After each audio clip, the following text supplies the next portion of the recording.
अब पढ़ेंगे हम भंवर धाराएं, एडी करेंट कहते हैं इसे। ठीक है, जल के लिए सभी लोगों ने सुना होगा, जल में भंवर बन गया, मतलब इस प्रकार से जो है जल जो है बन जाती है, जल में आकृति बन जाती है। ठीक है ना, जल में भंवर बनना। ठीक है, परंतु करंट, धारा में भी भंवर बनेगा, ये पहली बार सुने। देखते हैं कैसे बनता है भंवर। तो इसकी खोज की थी सन 1895 में वैज्ञानिक फोको ने। तो इसलिए भंवर धाराओं को फोको धाराएं भी कहते हैं। ठीक है ना, तो किसी भी आकृति का कोई चालक है, ठीक है ना, उसको परिवर्तनशील चुंबकीय क्षेत्र में रखेंगे। भाई चुंबकीय फ्लक्स में परिवर्तन कर रहे हैं मतलब, ठीक है, कोई भी चालक है उसके चुंबकीय फ्लक्स में परिवर्तन करेंगे तो धाराएं उत्पन्न होगी, प्रेरित धारा, जो भंवर के समान चक्करदार धाराएं होती है। भंवर के समान क्या होती है? चक्करदार धाराएं होती है, इसलिए इसे क्या कहते हैं? भंवर धाराएं, फोको धाराएं। कैसे होती है देखेंगे अभी। जब किसी चालक से बद्ध चुंबकीय फ्लक्स में परिवर्तन किया जाता है तो उस चालक में जल में उत्पन्न भंवर के समान चक्करदार धाराएं प्रेरित हो जाती है, जिसे क्या कहते हैं? भंवर धाराएं कहते हैं या फोको धाराएं भी कहते हैं। ठीक है ना। देखिए यहाँ ये एक चुंबक है, सॉरी, उसका एन ध्रुव इस ओर है और एस ध्रुव, तो चुंबकीय क्षेत्र उत्पन्न हो गया। अब मैंने क्या किया? एक चालक लिए। ठीक है, ये क्या है? चालक है आयताकार, उसको इसमें दोलन करवा रही हूँ। ठीक है, कभी इधर जा रहा है फिर इधर आ रहा है, तो यहाँ आएगा तो चुंबकीय बल रेखाएं ज़्यादा गुजरेंगी, यहाँ से दूर चला गया मतलब चुंबकीय बल रेखाएं कम गुजरेंगी, दूर है तो पास आ गया यहाँ पे तो ज़्यादा गुजरेंगी। ठीक है ना, मतलब चुंबकीय फ्लक्स में परिवर्तन हो रहा है इसकी दोलन करने से, तो इसमें प्रेरित धाराएं उत्पन्न होगी। ठीक है, जो भंवर के समान रहेंगी। कैसे? तो देखो, ये इधर पास आ रहा है, ठीक है, ये चालक क्या हो रहा है? एन ध्रुव और एस ध्रुव के पास आ रहा है, तो एन ध्रुव के लिए समझते हैं, इस ओर हमको दिख रहा है, तो जिस कारण से उत्पन्न हुआ है उसी का विरोध करेगी। ये एन ध्रुव के, ये पास आ रही है एन ध्रुव के, मतलब इससे दूर जाना चाहेगी। ठीक है, मतलब यहाँ भी एन ध्रुव प्रेरित हो जाएगा। एन ध्रुव में एंटी क्लॉकवाइज धारा बहती है, तो इस प्रकार से इसमें धारा बहने लगेगी। ठीक है, इस प्रकार से धारा बहने लगेगी। ठीक है, तभी तो ये एन ध्रुव बनेगा, एंटी क्लॉकवाइज, इस प्रकार से। तो इस प्रकार से हम देख रहे हैं भंवर के समान धाराएं बह रही हैं कि नहीं। ठीक है, तो ये एन ध्रुव को क्या करेगा? प्रतिकर्षित करेगा, दूर जाना चाहेगा। अब ये इधर से इधर आ गया। ठीक है, एन ध्रुव से दूर जा रहा है, एन ध्रुव से क्या हो रहा है? दूर जा रहा है, तो ये क्या करेगा? उसके पास जाना चाहेगा, जिसके कारण उत्पन्न हुआ है उसी का विरोध करेगा, तो इसमें अब क्लॉकवाइज धारा प्रवाहित होने लगेगी। ठीक है, इस प्रकार से क्लॉकवाइज धारा प्रवाहित होने लगेगी। तो यहाँ देखिए, इस प्रकार से गोल गोल गोल गोल धारा बहेगी, तभी तो एस ध्रुव बनेगा क्लॉकवाइज में। ठीक है, मतलब भंवर के समान उत्पन्न हुई, इसलिए इसको क्या कहते हैं जी? भंवर धाराएं कहते हैं। ठीक है, जब चुंबकीय क्षेत्र में कोई चालक, आयताकार चालक दोलन कर रहा है तो उसमें क्या हो रही है? भंवर धाराएं उत्पन्न हो जा रही है, और भंवर धाराएं क्या करेगी? इसकी गति का विरोध करेगी। देखो, पास आ रहा है तो दूर जाने, उसको दूर करने का प्रयास कर रहा है। ठीक है, दूर जाने का प्रयास करेगा, फिर दूर जाएगा तो पास खींचने की कोशिश करेगा। तो कभी भी देखिएगा आप घर में प्रैक्टिकल करके, तो चुंबक के पास यदि कोई चालक को दोलन कराएंगे तो वो तुरंत रुक जाती है। ठीक है, उसके दोलन का विरोध करेगी वो। ठीक है ना, और तुरंत रुक जाएगी। भाई ये दूर जाएगी मतलब पास लाने का प्रयास करेगी, पास जाएगी मतलब दूर जाने का प्रयास करेगी, तो तुरंत जो है इसमें दोलन करते हुए रुक जाती है। ठीक है, तो ये होता है भंवर धाराएं, भंवर के समान धाराएं उत्पन्न हो रही है। ठीक है ना, इसकी हानियां भी हैं, इसका उपयोग भी है। ठीक है, तो क्या हानि है पहले समझ लेते हैं इसको।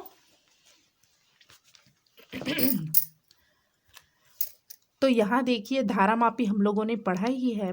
तो धारामापी में क्या होता है? ये आयताकार कुंडली होती है, चालक पदार्थ होता है। ठीक है, इसके अंदर नर्म लोहे का टुकड़ा रहता है। ठीक है, अब ये तो हो गया धातु या चालक, नर्म लोहे का टुकड़ा क्या हो गया, धातु या तो चालक भी बोल सकते हैं, ठीक है ना। अब ये आयताकार फ्रेम जो है ऐसे गति करती है, दोलन करती है कि नहीं, तभी तो संकेतक हिलेगा भाई, इधर गया कभी इधर, ठीक है। तो उसके अंदर नर्म लोहे का टुकड़ा रखा है, उसमें वो भी क्या हो रहा है, इस प्रकार से हिल रहा है। तो वो चुंबकीय क्षेत्र में गति कर रहा है, कोई चालक जो है चुंबकीय क्षेत्र में गति कर रहा है, तो इसमें क्या उत्पन्न हो जाएगा जी, भंवर धाराएं, भंवर धाराएं, ठीक है। ये भंवर धाराएं विद्युत ऊर्जा को क्या करेगी, विद्युत ऊर्जा को ऊष्मीय ऊर्जा में परिवर्तित कर देती है, मतलब हमारी विद्युत ऊर्जा ऊष्मीय ऊर्जा में क्षय हो जाएगी, ये हानि है भाई, ये गर्म हो जाएगा लोहे का टुकड़ा, ठीक है।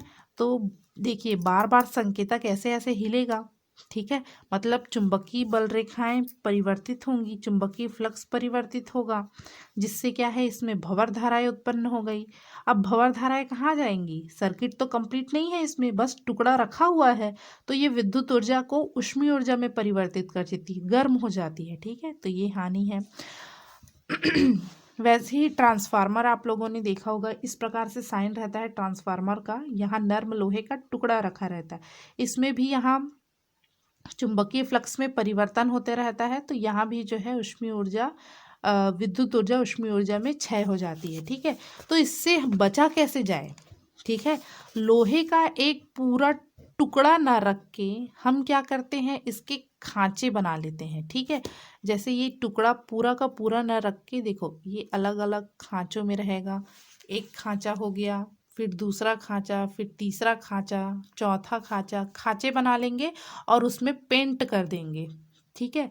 जिससे क्या होगा, उसका ये पूरे में उत्पन्न होता है पहले, अब खांचे बना देंगे तो पहले इतने में उत्पन्न होगा, फिर उसमें कम जगह मिलेगा, या कह सकते हैं क्षेत्रफल कम मिलेगा तो कम उत्पन्न होगा, ठीक है। इसलिए डायरेक्ट नर्म लोहे का टुकड़ा ना रख के क्या रखते हैं, खांचे बना के या तह बना के रखा जाता है, ठीक है।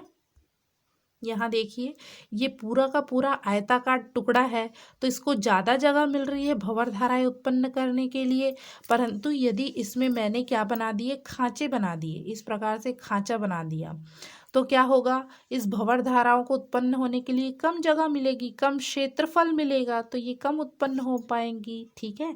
इसीलिए भंवर धाराओं को कम करने के लिए नर्म लोहे का जो टुकड़ा है वो कैसे बनाए जाते हैं, पटलित बोला जाता है उसको, लेमिनेटेड, ठीक है। क्रोड, नर्म लोहे का टुकड़ा जो है या क्रोड जो है पटलित बनाए जाते हैं, एक के ऊपर एक तह रखा जाता है, ठीक है ना। मुलायम लोहे की कई पत्तियां लेते हैं, उन्हें विद्युत रोधी पदार्थ जैसे वार्निश इत्यादि की तह देकर एक दूसरे के ऊपर रखकर आवश्यक मोटाई का बना लेते हैं। ऐसा करने से क्रोड का प्रतिरोध बढ़ जाता है। देखो धारा बहने के लिए प्रतिरोध ज़्यादा होना चाहिए, कम होना चाहिए, परंतु प्रतिरोध बढ़ गया मतलब भंवर धाराएं क्या हो जाएगी, कम हो जाएंगी, ठीक है। इसका उपयोग बहुत ही इम्पोर्टेंट है, ठीक है। धारा मापी को रुद्धदोल बनाने में, ठीक है, जो धारा मापी है उसमें संकेतक लगा है, वो इस प्रकार से घूमता रहता है, उसके अंदर लगा रहता है नर्म लोहा, उसमें उत्पन्न हुआ भंवर धारा, तो उसकी गति का क्या करेगा जी, विरोध करेगा, जिसके कारण उत्पन्न हुआ है उसी का विरोध करता है, ठीक है ना। तो उसकी गति का क्या करेगा, विरोध करेगा। ये हमारे लिए लाभदायक भी है, ठीक है, क्योंकि धारा प्रवाहित करेंगे, यदि भंवर धाराएं नहीं है तो वो हिलते डुलते ऐसे रुकेगा, यदि भंवर धाराएं उत्पन्न हो गया तो तुरंत रुक जाएगा, ठीक है। तो धारा मापी की कुंडली में तांबे के विद्युत रोधी तार को एल्यूमिनियम के फ्रेम में लपेटकर बनाई जाती है। जब कुंडली दोलन करती है, ये कुंडली जो है ऐसे दोलन करती है, तो क्रोड में क्या उत्पन्न हो जाता है, भंवर धाराएं उत्पन्न हो जाती है। बीच में क्रोड मतलब जो नर्म लोहा रखा है ना, उसी को बोल रहे हैं, जो कुंडली की गति का क्या करती है, विरोध करती है। अतः कुंडली विक्षेपित होकर इधर उधर बिना ढीले डुले शांति से रुक जाती है, शीघ्र ही रुक जाती है, ठीक है। प्रेरण भट्ठी में, ठीक है, अभी हम लोगों ने देखा कि भंवर धाराओं से विद्युत ऊर्जा जो है किस में चेंज हो जाती है, ऊष्मीय ऊर्जा में, ठीक है। किस में चेंज हो जाती है, ऊष्मीय ऊर्जा में या हीट में कह सकते हैं, ताप में परिवर्तित हो जाती है। तो किसी धातु को पिघलाना है तो उसमें क्या उत्पन्न कर दो जी, उसमें भंवर धाराएं उत्पन्न कर दो, बहुत अधिक भंवर धाराएं, बहुत अधिक चुंबकीय फ्लक्स में परिवर्तन करो। ठीक है, तो बहुत अधिक ऊष्मीय ऊर्जा में उत्पन्न होगी, जिससे वो धातु जो है पिघल जाएगा भाई, आसानी से पिघल जाएगा। यही प्रेरण भट्ठी का सिद्धांत भी है। विद्युत चुंबक ब्रेक लगाने में, अभी आप लोग जानते हैं पहले कैसे चलता था ट्रेन, भाप इंजन से, अब इलेक्ट्रिक से चलता है, विद्युत से। ठीक है, तो उसमें विद्युत ब्रेक भी होना चाहिए। ठीक है ना, तो ब्रेक कैसे लगता है देखेंगे ट्रेन में। विद्युत ट्रेनों को रोकने के लिए विद्युत ब्रेक का उपयोग किया जाता है। पहिया जो है, पहिए की धुरी के साथ क्या लगाता है, धातु का ड्रम, क्या लगा होता है, धातु का ड्रम लगा होता है। अब ड्रम जो है धातु का बन गया, तो इसके आसपास यदि रोकना है ट्रेन को तो क्या करो, आसपास चुंबकीय क्षेत्र उत्पन्न कर दो। क्या उत्पन्न कर दो, चुंबकीय क्षेत्र उत्पन्न कर दो। ठीक है, तो ये इसकी गति का क्या करेगा, गोल गोल गोल गोल घूम रहा है हमारा ड्रम। ये ड्रम मान लो चुंबकीय क्षेत्र में गोल गोल घूम रहा है। ठीक है, आसपास चुंबकीय क्षेत्र उत्पन्न कर दिए, तो चुंबकीय फ्लक्स में परिवर्तन होगा और ड्रम में क्या उत्पन्न हो जाएगा जी, भंवर धाराएं उत्पन्न होगा, जो उसकी गति का क्या करेगा, विरोध, और तुरंत जो है हमारा पहिया जो है रुक जाएगा। ड्रम के पास तीव्र चुंबकीय क्षेत्र उत्पन्न कर दिया जाता है, जिससे ड्रम में तीव्र भंवर धाराएं उत्पन्न हो जाती है, जो ड्रम के साथ साथ पहिए को भी रोक देती है। ठीक है ना। प्रेरण मोटर में तो यदि घूमते हुए चुंबकीय क्षेत्र में, ठीक है, चुंबकीय क्षेत्र घूम रहा है, यदि इसके अंदर बेलन रख दें तो बेलन में क्या उत्पन्न हो जाएगा जी, भंवर धाराएं। दो चुंबकीय क्षेत्र और बेलन के बीच आपेक्षिक गति का विरोध करती है। ठीक है, यहाँ एन ध्रुव है, मान लो ये एन ध्रुव है, ये एस ध्रुव है, ये घूम रही है लगातार, तो ये क्या करेगी, बेलन को रख देंगे तो ये एन ध्रुव है, तो यहाँ एस ध्रुव उत्पन्न करना चाहेगी। ठीक है, तो ये इधर गई। ठीक है, ये भी घूम रहा है, ये इधर गई, फिर ये इधर जान गई। ठीक है ना, तो इस प्रकार से क्या होगा, बेलन भी घूमने लगता है। यही प्रेरण मोटर का सिद्धांत है। देखो हमारा चुंबकीय क्षेत्र घूम रहा है, ठीक है, और ये मान लो एन ध्रुव है, ये एस ध्रुव है, ये इधर घूम रहा है, तो बेलन क्या करेगा, इधर एस ध्रुव उत्पन्न करना चाहेगा, ये भी घूमेगा, ये भी घूम रहा है। ठीक है, तो इस प्रकार से बेलन भी घूमने लगता है। यही प्रेरण मोटर का सिद्धांत है। तो बहुत ही उपयोग भी है भंवर धाराएं के, हानियों के साथ साथ। ठीक है, ये आप लोग पढ़ेंगे अच्छे से।